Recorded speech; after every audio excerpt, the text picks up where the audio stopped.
Otep, Otep, Otep, Otep, Amon.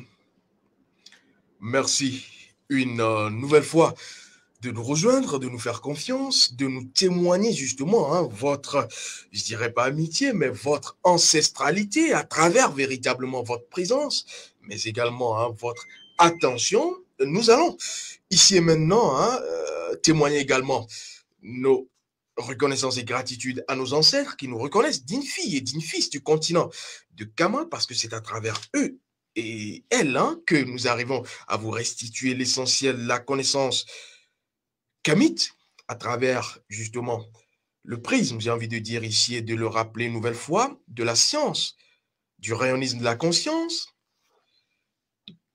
témoignage de notre reconnaissance et donc de notre gratitude à eux et à elles, mais également aux manes ancestrales. Je suis Césaire Désert Manga Mana, je suis journaliste préventif, puisque j'ai créé donc, justement, j'ai envie de dire, cette branche.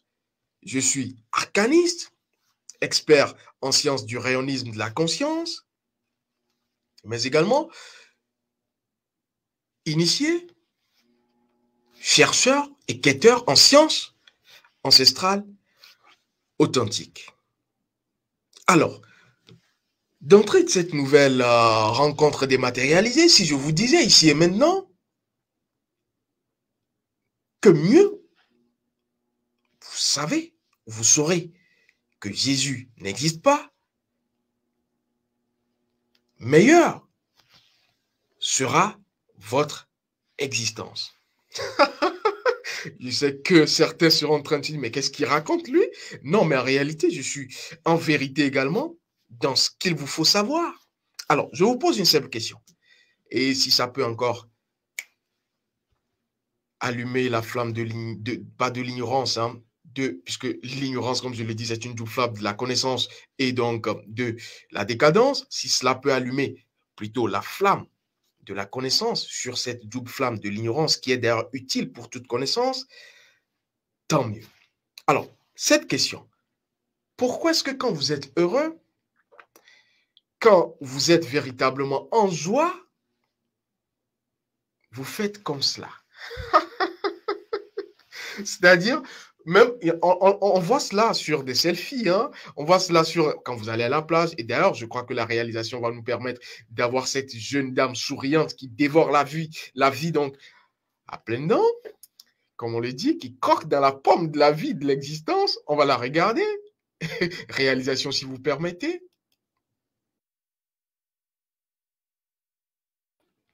Alors, pourquoi est-ce que vous faites ça?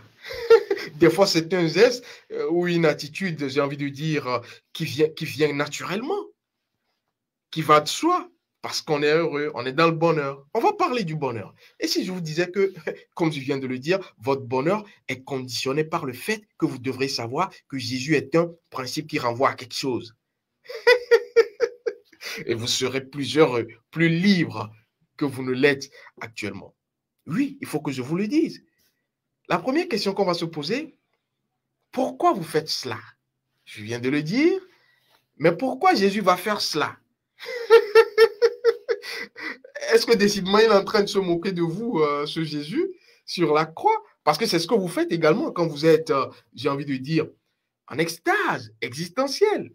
Jésus va faire également cela sur la croix. Est-ce que Jésus se moque de vous? Vous qui pensez qu'il a été crucifié, que vous êtes donc en train d'être attristé. C'est fait pour vous attrister? Non, je ris parce qu'en réalité, quand vous connaissez la vérité, vous êtes dans une joie permanente. Vous êtes dans une joie excitante et vous êtes dans une palpitation existentielle parce que tout cela va ensemble. Et donc, Jésus va faire cela sur la croix et vous également, vous allez faire cela quand vous êtes content sans savoir qu'en réalité, cela renvoie à un principe. Alors, cela dit, je vous pose une question. Une question qui vaut, je ne dirais pas de l'or, mais qui vaut la connaissance, la science ancestrale. Parce que c'est plus que de l'or. Jésus, est-ce qu'il existe? C'est une question que je vous pose. Est-ce que Jésus, votre fameux Jésus, est-ce qu'il existe? Est-ce qu'il a existé? Est-ce qu'il existera un jour? Si vous n'avez pas la question, c'est vrai ici et maintenant que je vais vous dire non, Jésus n'existe pas, mais je vous promets, comme je promets d'ailleurs à cette chère dame hein, que je vais ici saluer véritablement, je ne l'ai pas encore vue, je ne l'ai jamais vue, mais j'ai eu cette empathie en échangeant avec elle et d'ailleurs, elle également l'a témoigné à travers véritablement son langage et ses notes vocales qui m'ont été envoyées. Elle répond au prénom dont l'initiale commence par M, ce n'est pas le fruit du hasard, elle est à Marseille, ce n'est pas non plus le fruit du hasard, et donc elle nous a demandé, hein, et nous avons d'ailleurs retransmis cette quête qui a été soumise donc à l'au-delà du physique, qu'on puisse parler de Jésus. Ce personnage, est-ce qu'il est véritablement réel? Est-ce qu'il a existé? Certains parlent de plusieurs Jésus. Certains disent qu'en réalité, Jésus n'a pas respecté. Voilà. Alors, il y a un flou artistique autour de celui qu'on va appeler Jésus. Et donc, j'ai trouvé pertinent non seulement le sujet, mais l'intérêt suscité autour de ceux et celles qui veulent s'éveiller et savoir qu'est-ce qui se cache, j'ai envie de dire, derrière le principe Jésus. Et donc, soyez-en rassurés, chère Madame M de la famille Kémis désormais, qui est donc à Marseille, que cela sera d'actualité très prochainement parce que dès que nous aurons, puisque je le dis, ce ne sont pas des informations qui viennent de nous, dès que nous aurons donc, j'ai envie de dire, l'essentiel des réponses, des clés, des arcanes et principes dévoilés par le métaphysique, nous serons encore sur ce plateau pour vous les restituer. Nous sommes dans la transmission. Alors, Jésus, je viens de répondre à la question au pif, Jésus n'existe pas. Jésus n'a jamais existé et Jésus n'existera jamais. D'ailleurs, je vous parle souvent de ceci. Prenez Jésus, enlevez le premier J, enlevez le dernier S. Vous avez quoi? Essou. Alors, si vous voulez un autre dessin, prenez Judas. Ils ont été très, je dirais pas malins, mais ils ont mis les choses à côté, mais vous ne voyez pas. Les chrétiens ne voient pas. Les chrétiens, je dis, hein, ne voient pas. Prenez Judas, enlevez le premier J, enlevez le dernier S. Comme par hasard, Judas s'écrit J et S à la fin. Comme par hasard, Jésus s'écrit J et S à la fin. Cela ne fait pas de tic. En tout cas, il faut avoir le regard au rien pour pouvoir quand même voir cela. Alors, quand vous enlevez le J et le S, initial et final de Judas, vous avez Ouda, qui renvoie à un principe également. Et on va donc les opposer dans la Bible et les chrétiens seront là à dire Judas, il a été quoi? Il a été si. Je m'arrête une nouvelle fois là, ce n'est pas l'objet de cette nouvelle quête. Alors, ici et maintenant, j'ai envie véritablement de vous permettre de savoir qu'en réalité, Jésus, tout comme Judas, tout comme tous les autres personnages de la Bible, non seulement sont fictifs, c'est une mise en scène, mais renvoient à des principes qui, eux, sont essentiels et qui existent. Véritablement. Merci à la réalisation. Alors, on va aller au vif du sujet. Voici le secret rituelique pour retrouver votre santé, la géométrie. Je crois bien que ce n'est pas la bonne thématique. Et donc, je poursuis dans les généralités le temps que la réalisation puisse nous afficher la bonne thématique. La réalisation qui est également dans le feu de mes explications, je comprends. Alors, comme je vous le dis, d'ailleurs, les 12 disciples, on nous dira que Jésus véritablement a eu 12 apôtres, 12 disciples, et véritablement, le même Jésus, pour certains, est mort, est ressuscité, il s'est volatilisé, et après, qu'est-ce qu'il y a eu? La Pentecôte, on a eu donc cet Esprit Saint. Esprit Saint. Jésus qui est né d'une vierge encore. Alors, tout cela, est-ce que cela ne vous ressemble pas? Ce n'est pas trop grotesque pour que vous puissiez quand même, voilà, le mensonge derrière la crucifixion de Jésus. Voici une des clés de votre bonheur. Oui, quand vous savez que vous êtes en face d'un Jésus fictif, vous êtes dans le bonheur, comme Jésus sur la croix. Et faites ce geste, hein, parce que cette attitude, je vous l'ai dit, en tout cas, pour ceux et celles qui sont dans la formation, c'est formidablement formidable. Je m'arrête une nouvelle fois là. Et donc, j'étais en train de dire que les 12 apôtres, les 12 disciples de Jésus renvoient aussi aux 12 principes que vous devriez avoir. Le premier, oui, les 12 principes séparés en deux, parce que le rayon de vie, il y a 6 principes. Le rayon ancestral, il y a 6 principes. 5 pour certains. Et donc, 6 plus 6, nous sommes à 12. 12 disciples, 12 apôtres de Jésus. Et finalement, où est Jésus? J'ai envie de vous dire que c'est vous, Jésus. Ils se sont bien payés votre tronche. Hein? Alors, je vais rapidement revenir pour vous dire ceci. Il vous faudra simplement comprendre que vous devriez être éveillé dans ce rêve existentiel. Pourquoi est-ce qu'on va mettre Jésus sur la croix? Pourquoi on ne l'a pas mis, on ne l'a pas pendu? On pourrait le pendre. Pourquoi on ne l'a pas pendu? Pourquoi on ne l'a pas, justement, j'ai envie de dire, noyé? C'était possible. D'ailleurs, c'était à l'air des poissons, du poisson. Pourquoi on ne l'a pas noyé? Et donc, il sera là multiplié, non seulement pain, mais poisson. Alors, vous devrez savoir que cela exprime une connaissance véritablement haute de science. Ce n'est pas réel, mais c'est vrai. Jésus n'a pas réellement été crucifié, mais ce à quoi renvoie la crucifixion de Jésus est vrai.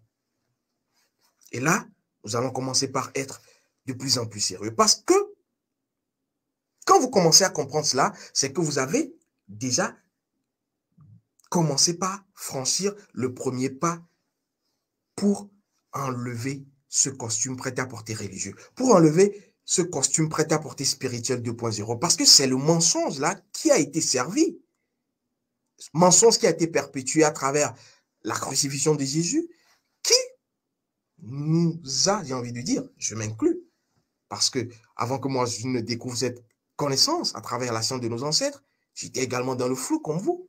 Et donc, c'est ce qui a précipité non seulement la suite, la décadence des fils kémites, parce que plein filles et fils kémites sont allés vers non seulement la religion, mais sont allés également vers tout ce que vous connaissez aujourd'hui, à la multitude d'hommes spirituels, tout le monde est spirituel, et comme je le dis, je ne suis véritablement pas spirituel, je suis un chercheur spirituel, c'est mieux ainsi, parce que l'amalgame est vite fait, et on va s'applaudir, on va s'encenser. Or, l'essentiel est ailleurs.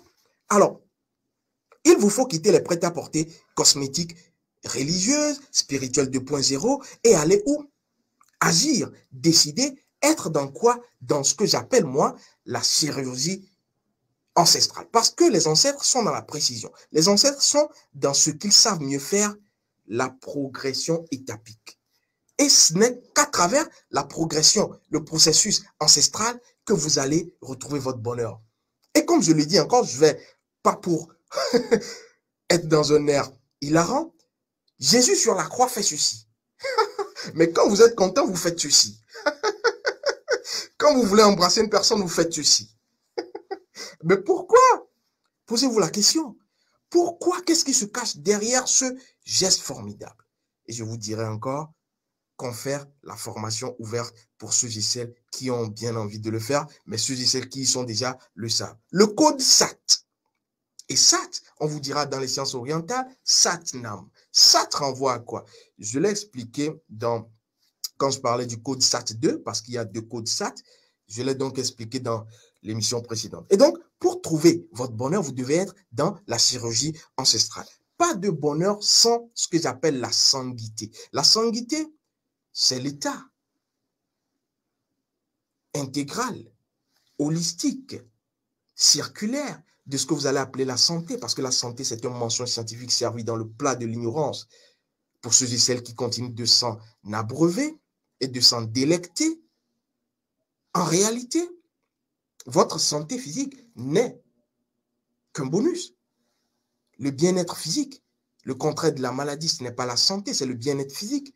Et donc, nos ancêtres étaient, j'ai envie de dire, haut de gamme, pour que vous puissiez comprendre, étaient upgrade, pour utiliser cette terminologie anglo-saxonne. Mais aujourd'hui, on est là à mendier la santé comme si la santé, c'était tout. C'est vrai, la santé, comme on nous l'a fait comprendre, va être une quête de tous les jours. Et si je vous disais que la santé, en réalité, doit être une création de tous les jours. La santé se crée tous les jours. Ce n'est pas courir derrière la santé en réalité. Et donc, pas de bonheur, puisque c'est une des clés, le mentionne derrière la crucifixion de Jésus, pas de bonheur sans la sanguité en réalité. La sanguité vous retrocède, comme je le dis souvent, votre état original, authentique de pur bonheur, la sanguité. Et ce geste, cette attitude, a tout à voir avec la sanguité. Alors, en ce qui concerne nos ancêtres, on sait également que la plupart du temps, ils étaient plus qu'heureux. Plus qu'heureux, en réalité et en vérité, simplement parce que ils ont touché le nectar, je ne dirais pas divin, le nectar naturel. J'ai envie de dire, l'ambrosine, qui leur permettait non seulement de ne pas se soucier du bien-être physique, mais d'être dans cette manipulation extasiante de ce qu'on va appeler la vie et ses mystères. Vous ne pourrez être heureux qu'à travers la magie orienne. La magie orienne, comme je vous le dis, c'est les heures qui défilent tous les jours. Que Ra fait? Quelles sont les pratiques, quels sont les rites, quel est l'état, l'attitude intérieure, interne que vous avez quand les heures défilent? Comme je le dis, il y a 8 grandes heures magiques, portails métaphysiques d'accomplissement de vos désirs. Dans une journée de 24 heures, il y a 3 grandes catégories. 3 grandes catégories d'heures. Et donc, des natures d'heures qui renvoient à des rites particuliers. Parce que tous les rites ne sont pas de la même nature. Alors, qu'est-ce que vous faites de toutes ces heures, j'ai envie de dire?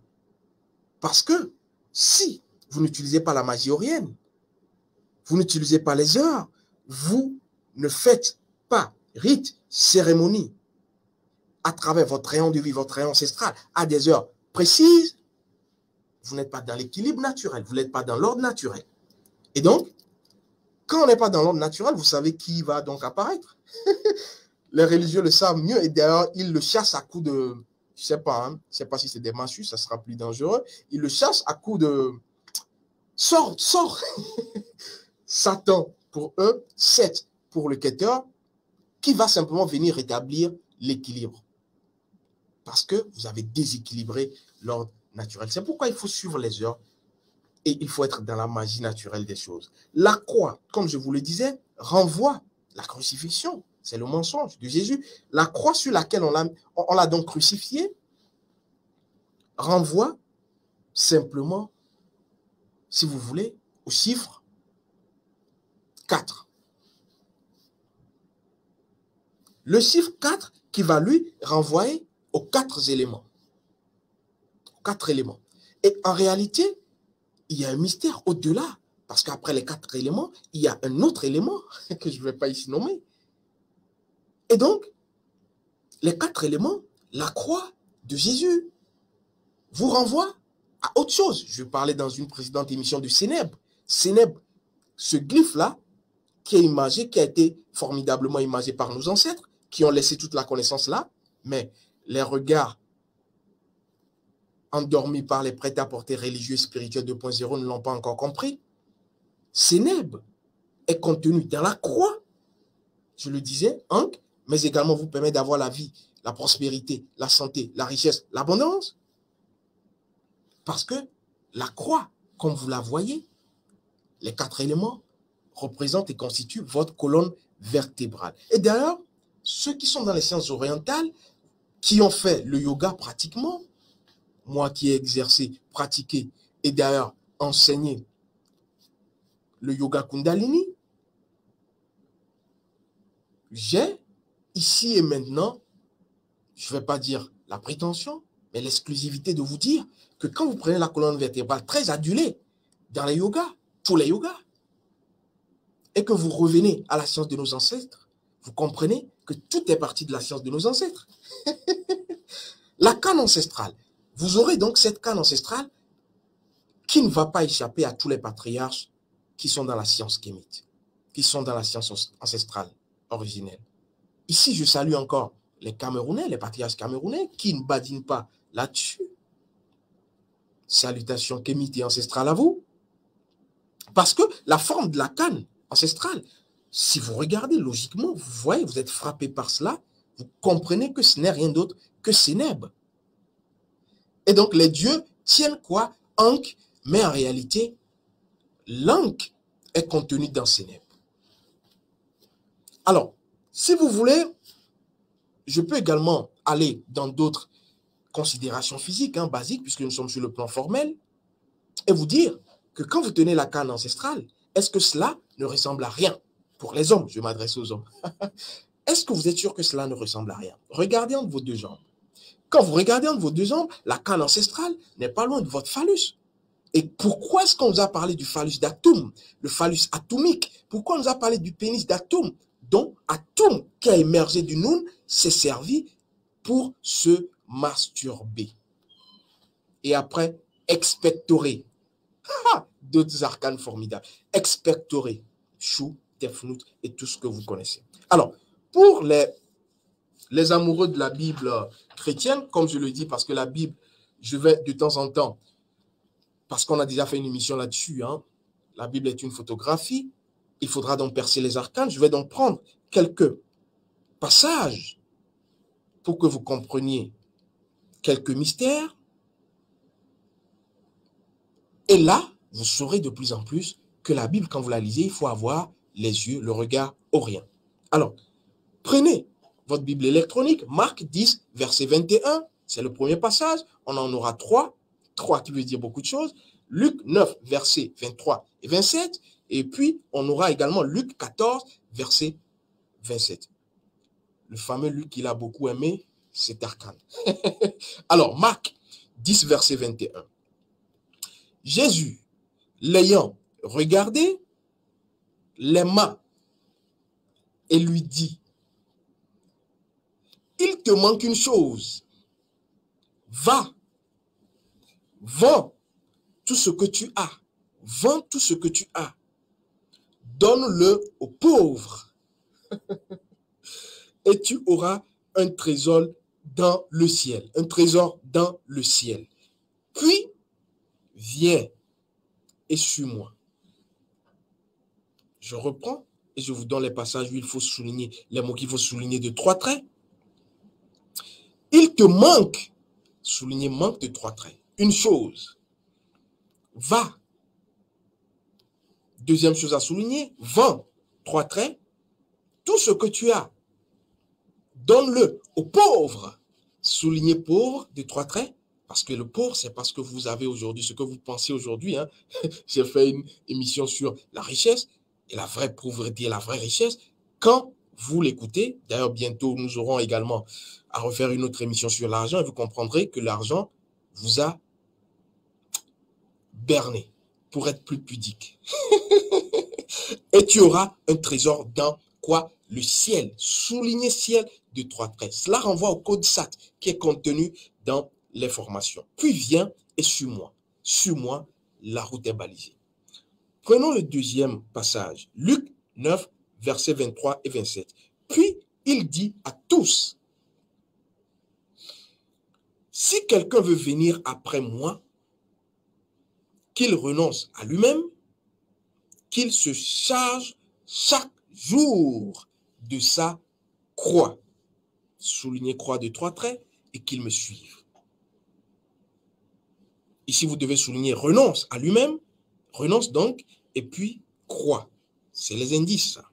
Alors, troisième passage, et quiconque ne porte pas sa croix, voilà, et ne me suit pas, ne peut être mon disciple. Alors, Jésus, je ne sais pas, le fameux Jésus inventé de toutes pièces, je ne sais pas s'il avait déjà été crucifié avant de dénoncer toutes ces paroles magiques, parce que c'est des paroles magiques, ou est-ce que, de toute façon, ce n'est pas après sa crucifixion. En tout cas, vous, les lecteurs religieux de la Bible, vous me direz. Mais ce que moi, je retiens, c'est les arcanes. C'est ce qui saute à mes yeux.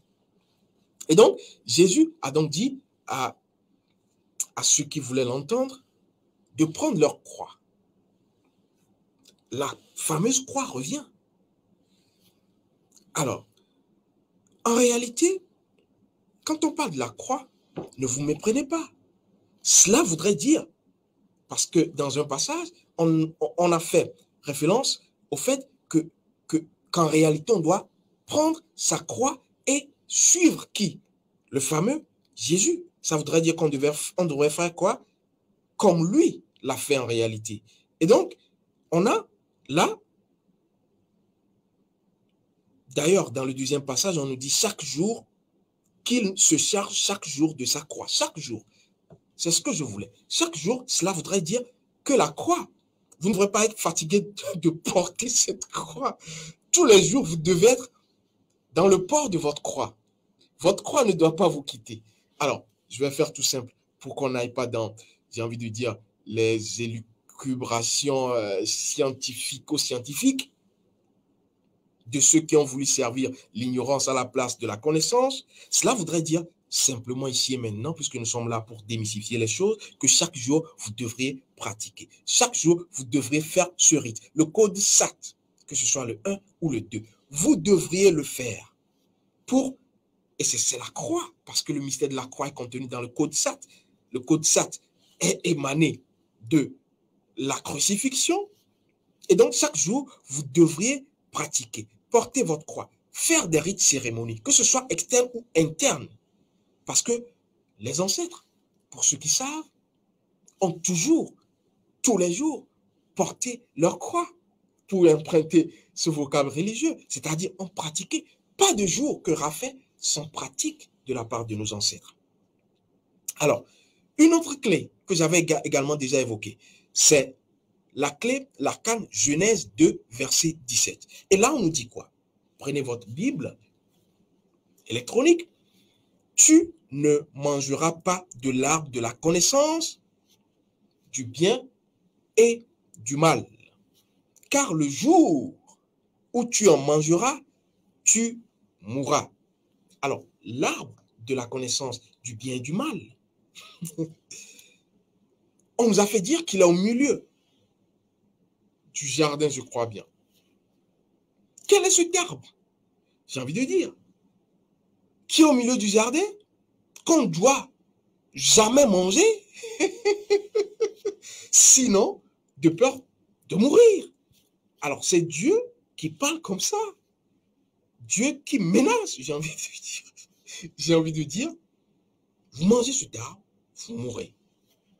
Alors, je vais une nouvelle fois m'arrêter ici pour ne pas dévancer les ancêtres. Parce qu'il ne faut jamais dévancer les ancêtres. Et je ferai une émission là-dessus. Vous ne devez jamais dévancer les ancêtres. Et donc, ici, j'ai envie de vous poser cette question. L'arbre est au milieu. Et c'est cet arbre-là qui vous permet de connaître le bien et le mal. À quoi renvoie le bien et le mal? Posons-nous cette simple question. À quoi renvoie le bien et le mal? J'ai déjà fait une émission où je disais, vous ne devez jamais éradiquer le mal.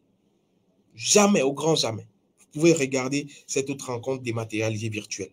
Et ici, pour le quêteur, le sachant, l'amoureux de la vérité et non de la réalité, le bien et le mal, j'ai déjà fait également une émission sur le rêve. et bien d'autres choses, c'est toujours une synchronicité. Le bien sera ce qu'on va appeler l'aspect solaire. Le rêve, le ré, qui est un rêve. L'existence n'est qu'un rêve, la vie n'est qu'un rêve. Le mal, comme vous l'entendez, à ne pas prendre au pied de la lettre, comme je vous le dis, sera l'aspect lunaire. C'est pour cela, tout ce qui arrive, que vous pensez être mal, ce n'est que l'aspect lunaire. La lune est enceinte. Elle va accoucher de quoi? Si vous ne faites pas quoi? J'en ai déjà parlé. Et donc, nous sommes là quand on a le soleil et la lune, quand on a le bien et le mal, dans ce qu'on va appeler le rêve vivant de la vie. Et d'ailleurs, pour ceux qui ont fait les sciences orientales, on vous dira que le soleil sera représentatif de ce qu'on va appeler là-bas Pingala, et la lune sera représentatif de ce qu'on va appeler Ida, qui n'est pas loin de Yuda, qui est contenu Yuda dans Juda. Je m'arrête une nouvelle fois là. Et donc, vous avez à gauche quoi? Ida. À droite, vous avez Pingala. À gauche, vous avez donc la lune. À droite, vous avez le soleil. Et au milieu, l'arbre qui a donc été défendu d'accès sera quoi? Ce que les sciences orientales vont appeler Shushumna. Shushumna, en réalité, qui est l'aspect neutre, qui est, j'ai envie de dire ici, le vaudou, qui est l'Horus, le Père, le Fils et le Saint-Esprit. À quoi vous ne devrez véritablement pas toucher? Parce que si vous touchez à Shushumna, qui est donc l'aspect central, la question, le centre d'intérêt, vous êtes là en train de manger, non seulement Shushumna, mais vous mangez, ici je vais vous dévoiler cela, vos ancêtres. Vous ne devrez pas manger vos ancêtres. C'est pourquoi je disais, on ne dévance pas les ancêtres. Vous mangez vos ancêtres, vous mangez. Et donc, c'est pourquoi on disait, vous mourrez si vous mangez donc le fruit défendu, le fruit central, c'est-à-dire au milieu du jardin. Et donc, le fruit, pas le fruit, hein, l'arbre, je veux dire, l'arbre qui est donc en réalité vos ancêtres. Et donc, on ne mange pas ses ancêtres. On ne mange pas, si vous voulez notre image, ses racines. Quand vous mangez vos racines, vous êtes déraciné, vous êtes déconnecté. Est-ce que vous pourrez avancer? Vous allez mourir. Et donc, en réalité, la Bible n'a pas menti, mais la Bible a voilé les choses, dont le fait que vous ne devrez jamais manquer d'être connecté à vos ancêtres, et donc au rayon ancestral, principe et loi de vos ancêtres, et pour pouvoir aller aux ancêtres, votre âme, rayon de vie, principe et loi de votre âme. Seuls les ancêtres, en réalité, j'ai envie de dire, peuvent vous permettre de connaître non seulement le bien, mais également le mal. Seuls les ancêtres peuvent vous permettre de connaître non seulement la lune, mais le soleil. Quand vous êtes avec les ancêtres qui sont dans la neutralité en réalité, c'est pourquoi j'ai dit souvent, nos ancêtres sont plus vivants que nous. Nous pensons être vivants, mais les ancêtres sont plus vivants que nous. Nous sommes véritablement pas vivants. Et donc, les ancêtres, à travers le rayon de vie, premièrement, puisque vous vous connaissez, les ancêtres vous reconnaissent, et secondo, à travers votre rayon ancestral, les ancêtres vont faire quoi? Vous permettre non seulement d'avancer, mais de connaître le bien et le mal. Et quand vous connaissez le bien et le mal, vous êtes dans la neutralité. Vous avancez forcément. Parce que quand le mal, l'aspect lunaire est en train d'arriver, vous l'avez déjà connu, parce que les principes sont là énoncés déjà dans vos rayons. Alors, concrètement, comment pratiquer? Comment pratiquer, donc, j'ai envie de dire, le mensonge derrière la crucifixion de Jésus? Pour le dire autrement, comment pratiquer la science, la vérité cachée derrière la crucifixion de Jésus? Et donc, s'il ne faut pas manger cet arbre, c'est bien cela, parce qu'en réalité, le jour où on mange, on en meurt. Cela voudrait dire simplement On ne mange pas l'arbre, on ne mange pas nos ancêtres. On fait quoi? On arrose plutôt l'arbre. On va arroser nos ancêtres. Et donc, comment arroser les ancêtres? Comment arroser cet arbre de vie qui nous donne la vie et qui nous permet de connaître le bien et le mal? C'est contenu dans les formations. Code SAT 1, code SAT 2. Alors, ici et maintenant, je vais vous dire que pour pouvoir percer le mystère du code SAT 1 et SAT 2, il faudra connaître non seulement l'anatomie scientifico-ancestrale de ce qui va permettre à cet arbre, parce qu'il y a la sève dans l'arbre, et c'est à travers cette sève que véritablement l'arbre va être vivifiant. Et donc, cela renvoie chez les sciences, en sciences orientales, à ce qu'on va appeler de ce côté les nadis. Les nadis qui seront les nadis qui viennent du sanskrit, qui renvoient à vibration, qui renvoient à mouvement, et le nadi, on en a plusieurs. Je vais ici escamoter certaines connaissances. Bref, un nadi vous permet la circulation de ce qu'on va appeler la force de vie. Chez l'arbre, la sève. Chez vous et moi, le sang. Et donc, les nadis vont permettre la circulation de ce qu'on va appeler la force de vie, qui n'est rien d'autre que le prana. Le prana dont vous avez besoin, parce qu'en réalité, toutes les maladies sont liées à ce déséquilibre qui va donc naître du fait que vous n'êtes pas dans le respect de la magie orienne, des heures. Vous déséquilibrez donc votre horloge biologique. Les scientifiques ont des noms. Horloge biologique qui va ne plus correspondre à l'horloge universelle. Et donc, c'est là où vont commencer par naître ce que vous allez appeler le mal-être, les maladies et bien d'autres choses. Et donc, ici et maintenant, je ne vais pas aller plus loin parce que aller plus loin serait donc dévoiler concrètement comment vous devez pratiquer véritablement le code SAT 1 et le code SAT 2 contenu dans l'information et donc démystifier le mensonge derrière la crucifixion de Jésus. Et quand vous le faites, vous êtes dans une des clés du bonheur. L'autre clé était également les heures. La magie orienne a accentué cela, décuplé cela à travers le mensonge derrière la crucifixion de Jésus, code SAT 1, code SAT 2. Je pense que j'ai dit l'essentiel pour ce qui devrait être dit ici.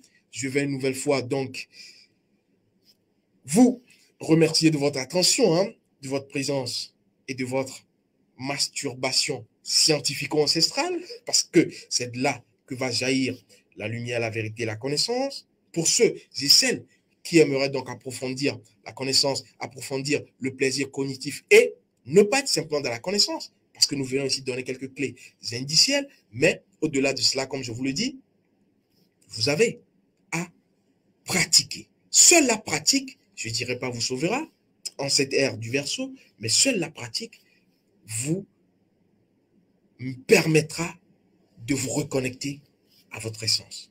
Et donc, je ne dirais pas que vous êtes averti, vous êtes informé.